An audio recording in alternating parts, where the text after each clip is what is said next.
Pampanga lawmaker faces graft case for 612 million worth of projects, mga kababayan. Sino kaya yan? Pampanga lawmaker. September 27 ito, 2023, mga kababayan. September 23. Ito, basahin natin kung sino, kilalanin. Comment kayo dyan kung sino ito, mga kababayan.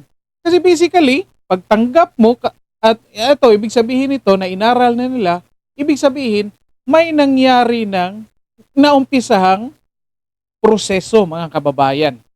Ah, di ba? May naumpisa ng proseso. Kaya nga inaral nila individual eh. And yet, sinasabi ng Secretary General, nandoon pa sa kanyang office. So most likely mga kababayan, kaya pala ang bilis pumirma. Kaya pala ang bilis pumirma, mga kababayan, kasi nagkapirmahan na pala, may nagkapirmahan na. Okay, magandang araw po sa inyong lahat and welcome po ulit dito sa ating Tatabunan PH channel, mga kababayan. And nandito na naman po tayo para sa ating panibagong reaction video ngayon, mga kababayan. At ito, may dalawang grupo, mga kababayan, na nag-file na ipatigil yung impeachment trial laban kay Vice President Sara Duterte, mga kababayan. Ang unang grupo na nag-file, yung lawyers from Mindanao, of course, I think alam ng karamihan yan. And yung pangalawa, yung sinasabi nilang kampo na nga ni Sara Duterte, mga kababayan. And I think alam ng karamihan na yung mga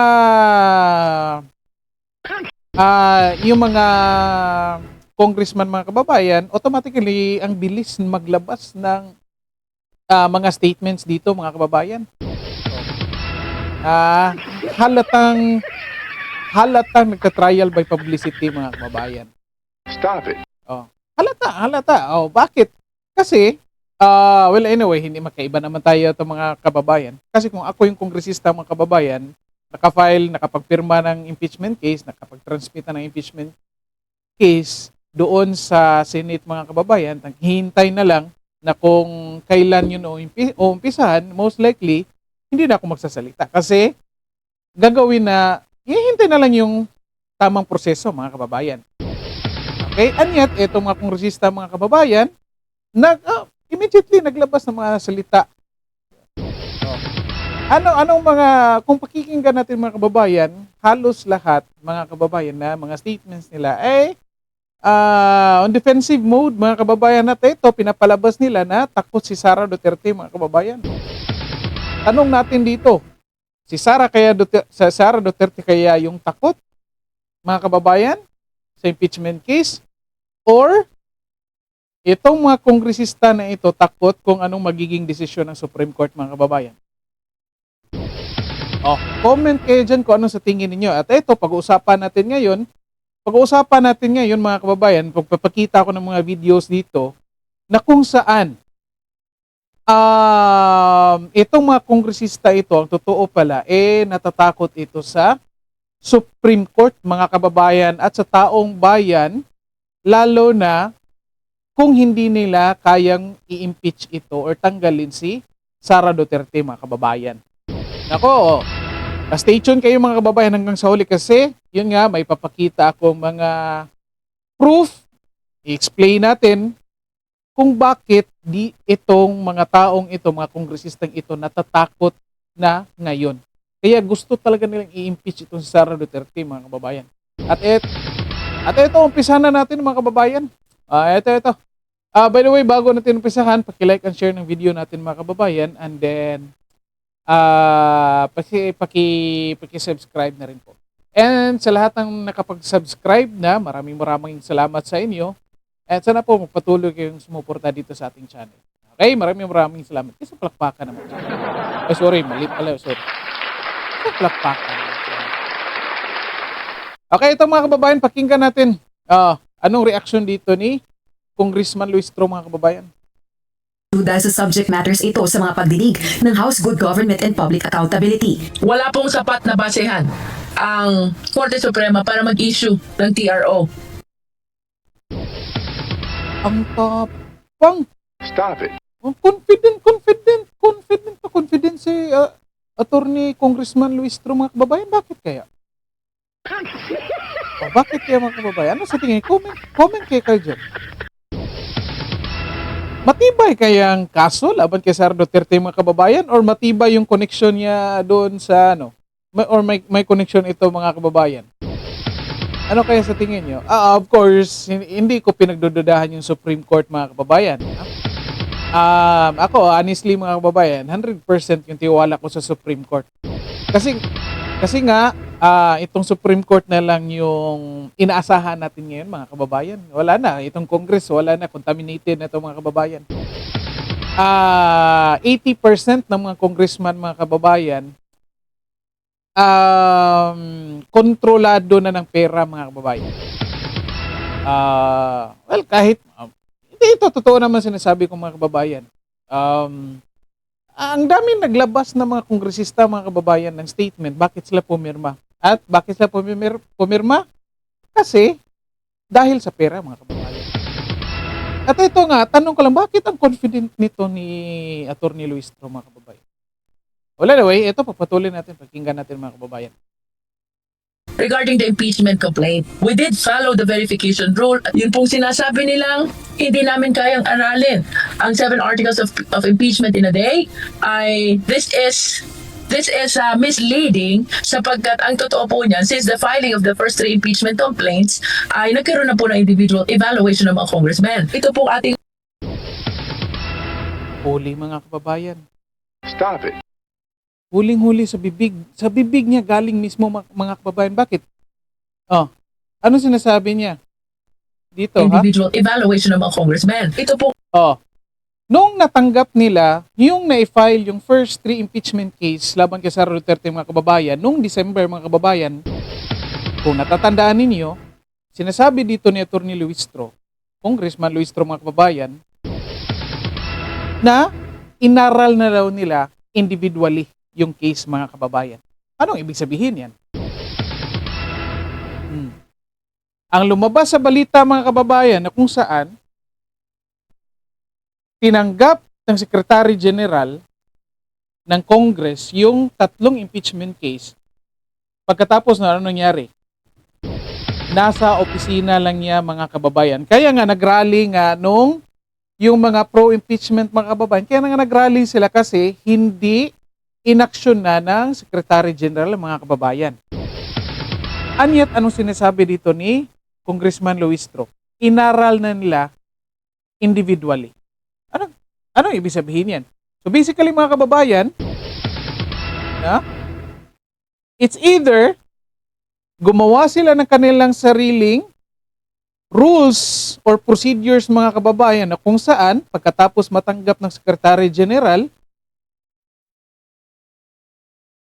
mag-aaral sila individually doon sa case, and then immediately 2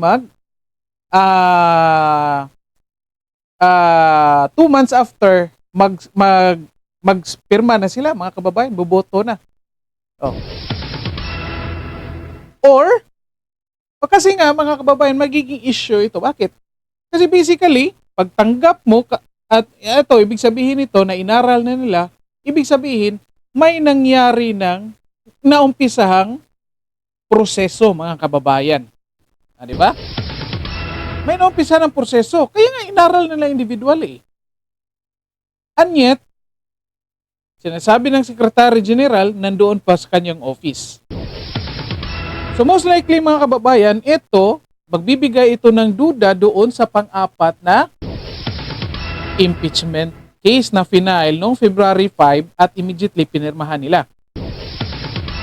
Kasi nga, yung rules, kapag may nag-file na ng impeachment case, verified na, hindi na pwede mag-file ulit ng impeachment case laban kay in the same individual in the same year, mga kababayan. Kaya nga, ito yung isa sa mga question doon sa final na petition na pinangunahan ni Attorney Torion, mga kababayan. So, dalawa yung nakikita natin dito, mga kababayan. It's either, itong si Congressman Luis Tro, mga kababayan, niloloko tayo nito na kung saan inaral nila individually yet hindi. Stop it. Oh.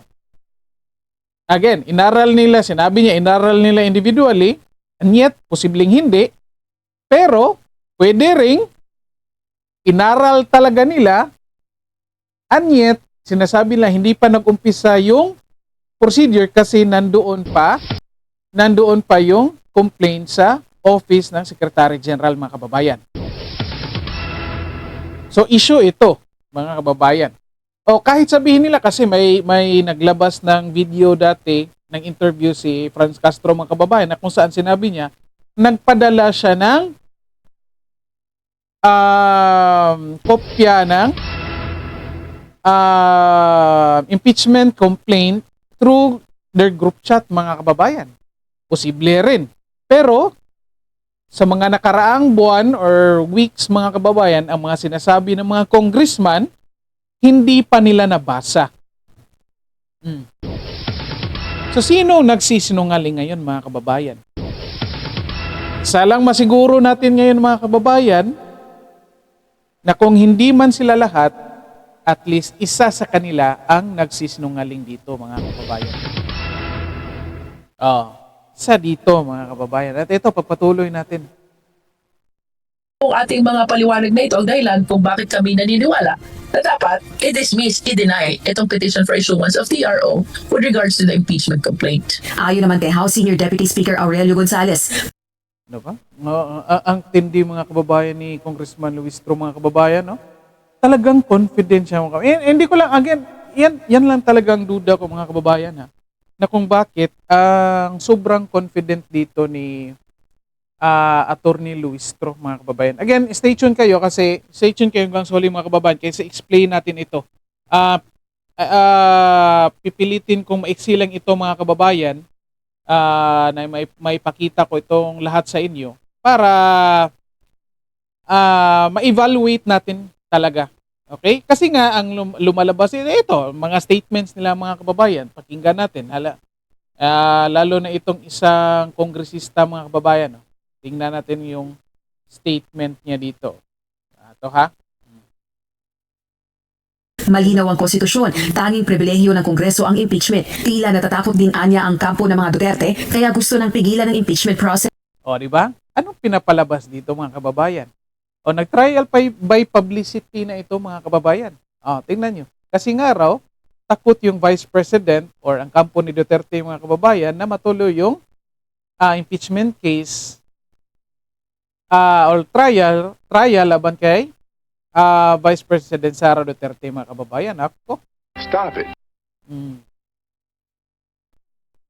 Kilalanin nyo yan, mga kababayan. Sino yan? Representative Aurelio Dong Gonzales. Tingnan nyo mamaya mga kababayan, may ipapakita ko tungkol dito. Kasi ito, perfectong tao ito, mga kababayan. Aurelio Dong Gonzales, tandaan nyo yan, mga kababayan, ha? Kasi nga raw, to evade accountability si Sara Duterte, mga kababayan. Ako personally, mga kababayan, gusto ko talaga matuloy itong impeachment case, mga kababayan. Kasi ang problema lang nito, mga kababayan, yung proseso nila, ito lang talaga yung issue, mga kababayan. Okay naman talaga ako sa impeachment case.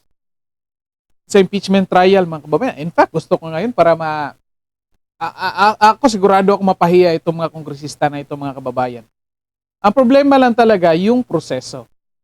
Kaya, karapatan ng mga abogado yan, karapatan ng, lalo na ni Sara Duterte, mga kababayan, na kung saan pwede siyang magreklamo or mag-question doon sa proseso. Karapatan naman yan ni Sara Duterte, mga kababayan. Kasi hindi pwede na ganun-ganunin lang yung proseso. Magbabiolate yan sa Constitution, mga kababayan. Okay? So, isa na ito sa pag-uusapan natin. Bakit? Okay? Yung una, mga kababayan, bakit nasasabi nating natatakot itong mga kongresista dito sa, tawag nito? Sa Supreme Court. Di ba? Bakit? O bakit pinangunahan nila itong Supreme Court, mga kababayan? Bakit confident na confident itong si Congressman Luistro, mga kababayan, na kung saan sigurado silang i-dismiss itong complaint or petition ng dalawang kampo ni Sara Duterte at ng mga abogado, mga kababayan. Okay? Pangalawang issue dito, mga kababayan, kasi nga natatakot itong mga kongresista kasi makikita dito na itong mambabatas, mga kababayan, sila mismo ang nagva-violate ng constitution or batas, mga kababayan. Stop it. Oh.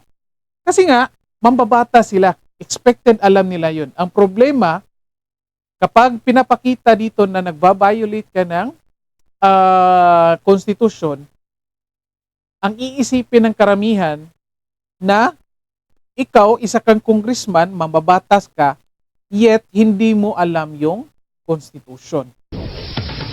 Yan yung problema. Isa, mga kababayan, ha. Oh. Then, yung pangatlo, mga kababayan, ito. Naglabasa na yung mga kasinungalingan nila dito. Yun na nga, yung sinasabi ni Congressman Luistro, mga kababayan, huling-huli na. Di ba? O, inaral na daw individually, and yet, hindi pa nag-umpisa yung proseso. Ano ibig sabihin yan? O, explain na natin. Kasi kapag inaral na individually, ibig sabihin, nag-umpisa na yung proseso nung 3 impeachment complaint, mga kababayan. So, ibig sabihin, yung pang-apat, hindi na dapat yun tanggapin, mga kababayan. O, dito, pinapakita na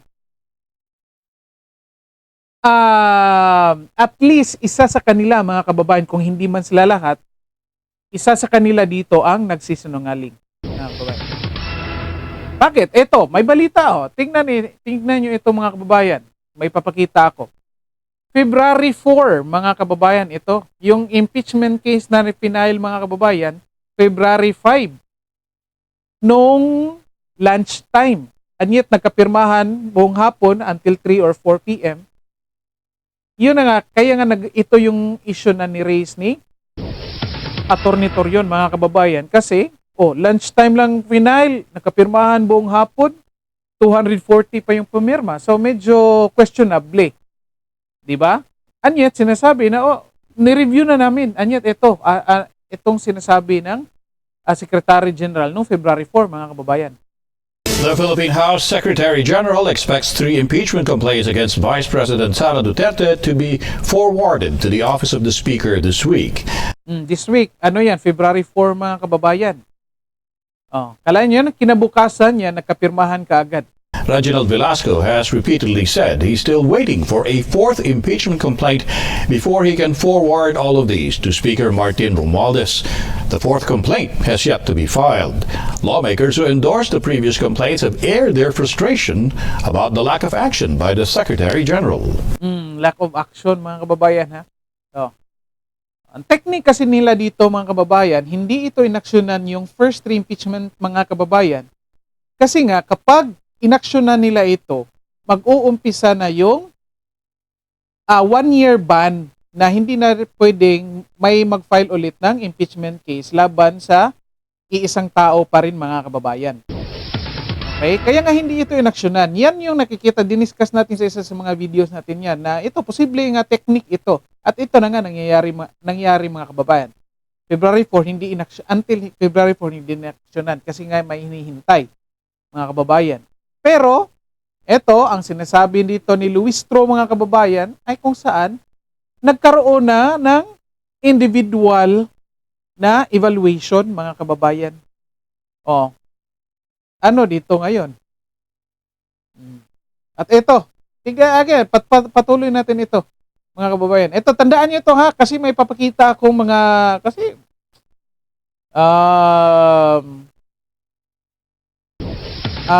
concern sila sa accountability, mga kababayan. Naku, may mga tinatago pala itong mga kongresistang ito, mga kababayan. Kaya takot na takot takot, mga kababayan. Okay? Ito. Desperado umanong pagtatangka ang petisyon ni VP Duterte upang takasan ang pananagutan. Hamon naman ni House Deputy Speaker, Quezon 2nd District Representative JJ Suarez. Oh, tandaan niyo yan mga kababayan. Sino yan? Nung una, si Congressman Gonzales mga kababayan. Itong pangalawa si Kung naniniwala si Congressman David J.J. Suarez. Tandaan niyo yan mga kababayan. Ha? Okay? Sige. Ito, papatuloy natin. VP Duterte na inosente siya, harapin niya ang reklamo laban sa kanya. Gate naman Harapin daw mga kung inosente. Di ba ito mga kababayan halatang nagtatrial by publicity mga kababayan. Kasi nga, bakit hindi mo iiwan sa Supreme Court na lang yung desisyon patungkol doon sa petition? Dalawa naman, two sides naman yung nagpa-file ng petition.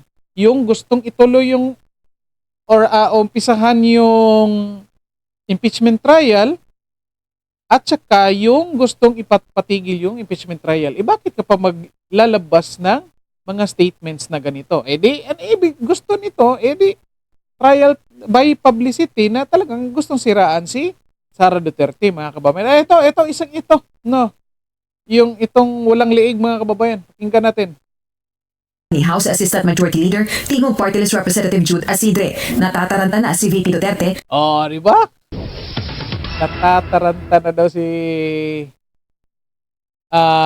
the Vice President clearly rattled, mga kababayan. Despite showing no amount of political maneuvering can hide it, mga kababayan. Tindi ng mga statements, di ba? Of course, expected yan, mga kababayan, kasi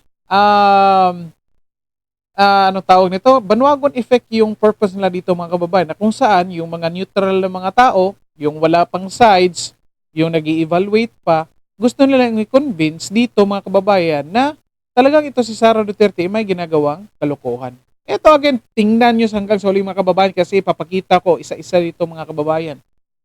Itong mga, kayo na lang magsabi, mga kababayan. Ito, Jude Asidre, mga kababayan, tandaan nyo, Tingog Party List, ha?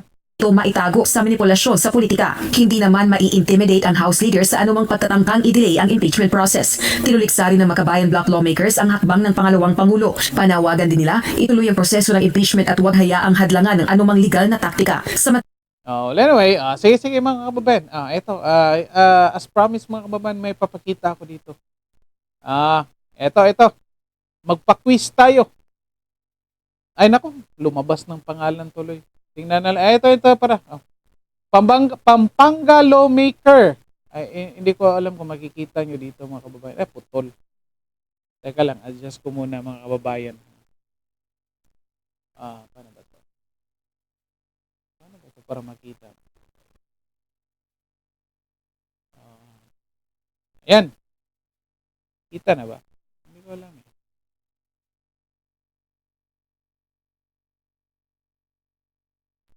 Sige na lang, mga kababayan. Basta ito, basahin ko na lang sa inyo, mga kababayan.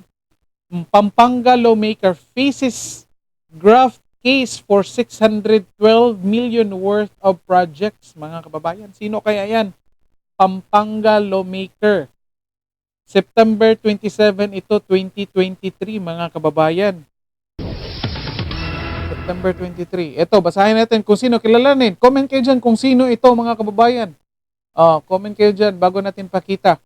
Again, September 27, 2023, ito 612 million worth of projects, mga kababayan. Eto. City of San Fernando, Pampanga. A construction company listed as owned by immediate family of Pampanga Representative and Senior Deputy Secretary Aurelio Gonzales Jr., mga kababayan. Sino siya? Baka nakalimutan nyo ito. Tingnan yung mukha. Nasa na yun? Gusto ng pigilan ng impeachment process. Representative Aurelio Dong Gonzales Jr., mga kababayan. May kumpanya na nagkaroon ng project, mga kababayan, sa flood control. Bag 3, multi-million peso government flood control projects, prompting a village official to file a complaint in the Office of Ombudsman. Nako, mga kababayan.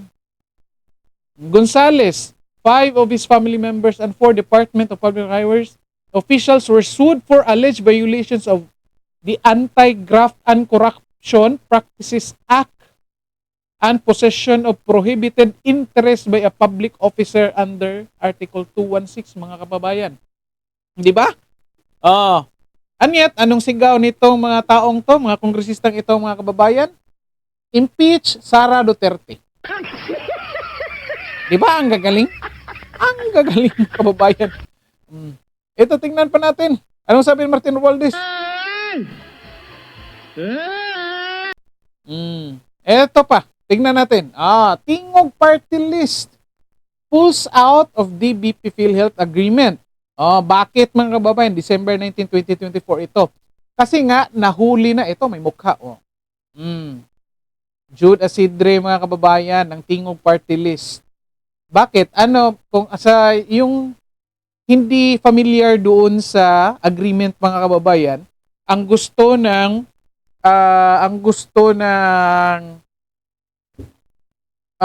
ng tawag nito? Kalimutan ko tuloy. Ang gusto ng Tingog Party List, mga kababayan, ang pinapalabas nila na tulungan yung mga LGUs na umutang doon sa DBP, mga kababayan, para sa pagpapatayo ng hospital or pagpa-improve ng hospital. Sinong magbabayad? Yung PhilHealth, mga kababayan. Diba? Sinong magbabayad? Yung PhilHealth. So basically, anong nangyari dito, mga kababayan? Nagiging broker itong Tingog Party List na kung saan sila yung bridge ng local government unit at ng DBP para umutang, mga kababayan. Sila daw yung mag-prepare ng mga dokumento, sila daw yung magse-screening bago i-apply doon sa DBP, mga kababayan. So anong tawag doon? Di broker, di ba? And basically, normal policy ng mga bangko, mga kababayan, kapag may mai-refer ka ng uutang or maglo-loan, kahit anong klaseng loan yan, mga kababayan, anong kapalit niyan? Do you think tutulong lang ng walang kapalit yung Tingog Party List dyan, mga kababayan? Of course, mayroon yang komisyon, mga kababayan. Kung hindi nyo lang alam. Sa bangko, try nyo mag-refer ng uutang doon sa bangko, mga kababayan. Bibigyan kayo ng usually around 1% ng loan amount yan, mga kababayan. Isipin nyo na lang, I might be wrong, mga kababayan, dito sa DBP, pero bangko itong DBP, mga kababayan. Standard nila yan kapag may mag-refer. Standard nila yan. So most likely, pag may nag-refer dyan, imagine nyo yung 1%. And estimate nyo na lang magkano yung mga construction ng mga hospital sa mga kababayan.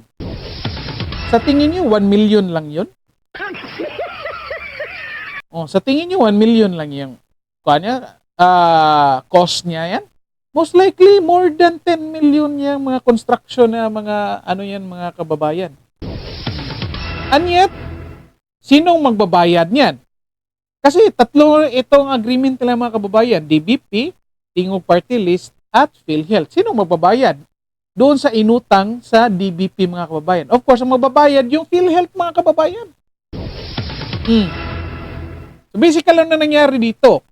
Uutang yung LGU, mga kababayan, nag-broker yung Tingog Party List, magre-release ng loan amount yung DBP, of course, yung DBP, hindi naman pwedeng hindi yan magpatong ng interest, mga kababayan. Di ba? Bangko yan, negosyo yan. Ano yan? Charity, mga kababayan? Na nagpapautang lang ng libre? Of course, may interest yan, mga kababayan. Kaya, sino ang magbabayad doon sa bangko, sa DBP? Hindi yung PhilHealth with interest, mga kababayan. Sino nag-i-enjoy ng commission?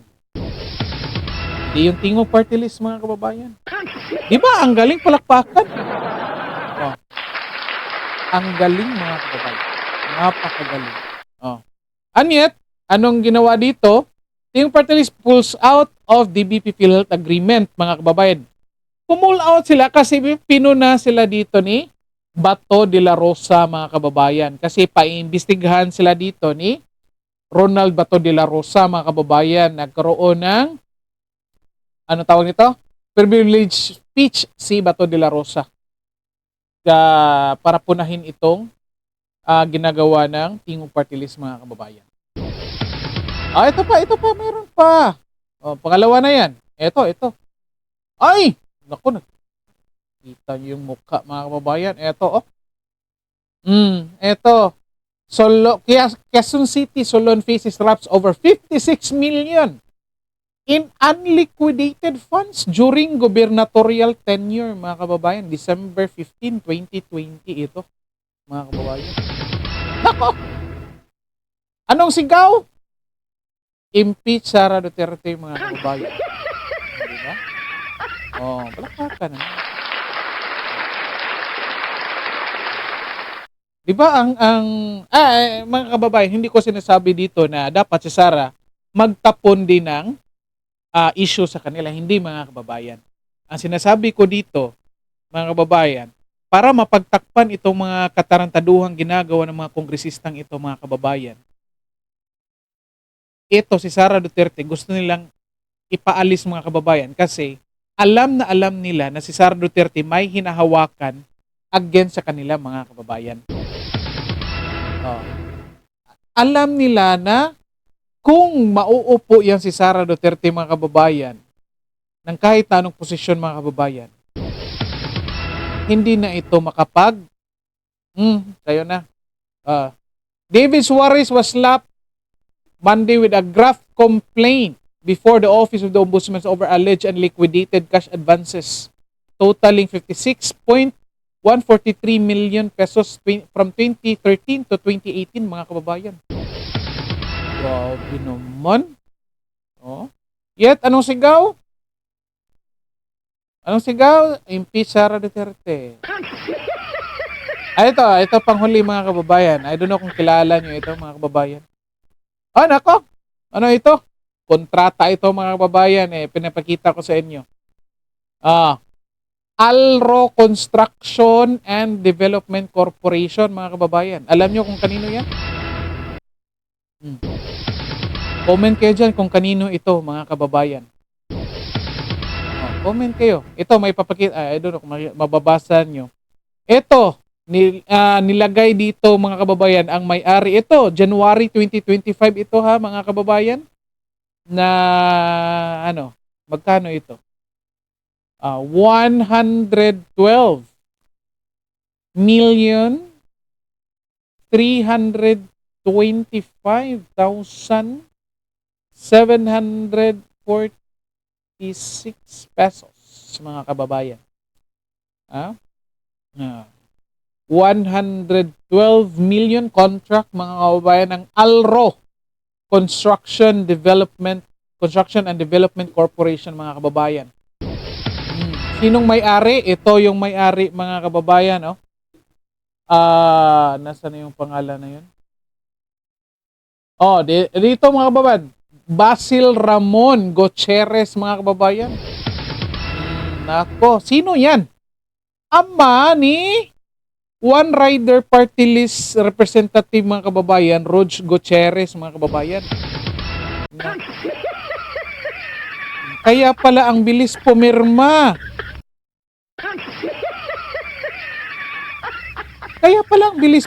Mga kababayan, kasi nagkapirmahan na pala. May nagkapirmahan na. Di ba? Yan, anong sigaw? Impeach Sara Duterte. Of course, palakpakan. Kung napapansin, mga kababayan, na tumitingin ako sa baba kasi may bago tayong button dito, mga kababayan, na panibago sa atin. May button na reaction na ako dito, mga kababayan. Kaya tumitingin-tingin ako dito. Pagpasensyahan niya kasi natuwa lang ako dito sa mga button katulad nito. Di ba? Di ba? Di ba? Ganito, pag-usapan ito ng madalian na kapat at tapusin na lang natin itong mga kababayan. Ito, mga kababayan. Nag-file na ng impeachment case laban kay Sara Duterte, mga kababayan, doon sa mga isyong hindi nga nila ma-prove mga kababayan.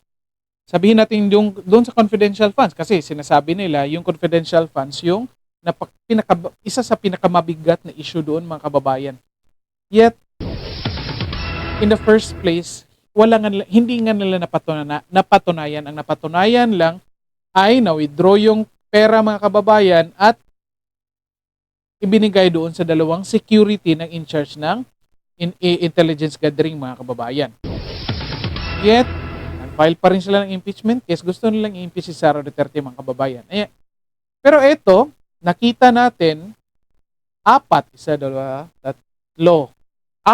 sa mga kongresista mga kababayan. Hindi pa natin tinignan yung iba sa mga kababayan ha. Yet, alam natin marami pa yung dyang iba. No, may iba pa dyan, may utang pa na ilang milyon mga kababayan. I think billion man siguro mga kababayan. No? Yung may utang sa mga bags. Check na lang kung sino yun mga kababayan. Ano ba? Ang mamahalin ng mga bags mga kababayan. Diba? O dati isang guro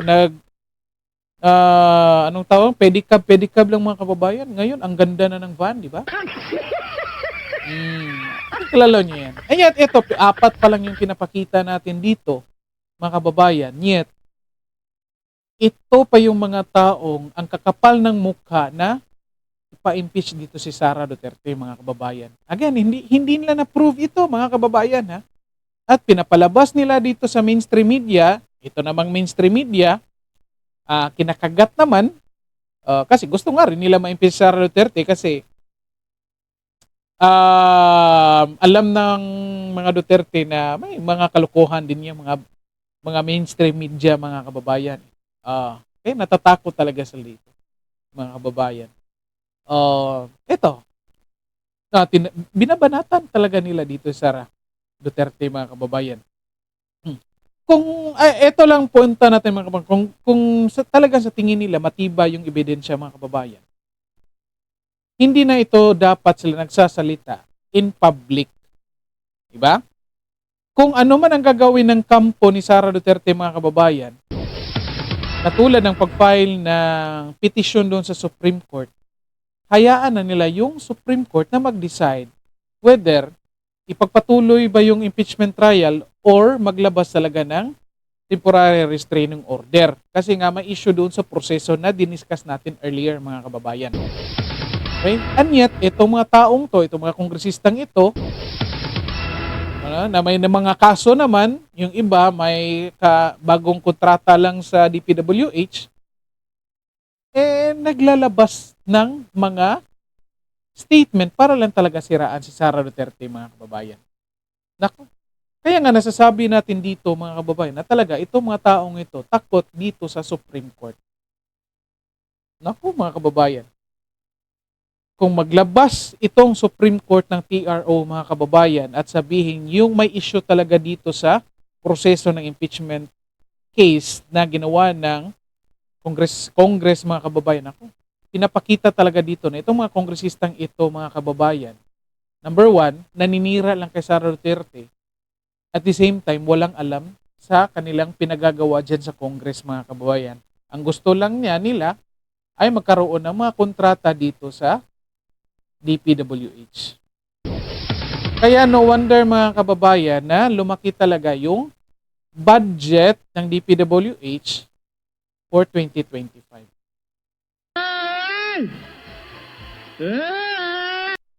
Yeah. Lalo mo yung mga kababayan, kayo na bahala dito mga kababayan. Comment kayo kung anong masasabi nyo dito. Then paki-like and share ang video natin. Then paki-subscribe na rin po. Okay, maraming salamat sa lahat at magandang araw sa inyo.